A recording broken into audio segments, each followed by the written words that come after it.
Indilikas na ang aabot sa 87,000 residente sa mga lugar na nakapalibot sa Bulkang Canlaon sa Negros Island.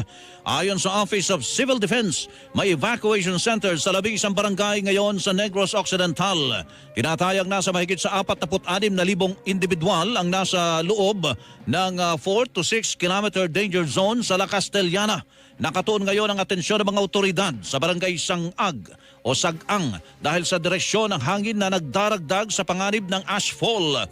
Bilang paghanda sa worst case scenario ay itinalaga na ang Panaad Stadium sa Bacolod City para maging pangunahing evacuation center na kayang tumanggap ng 30,000 evacuees. Sa gitna nito, tiniyak naman ng Negros Occidental Provincial Disaster Residential and Management Office na mayroon na silang nakapreposition na family food packs at hygiene kits para sa mga indilikas na residente.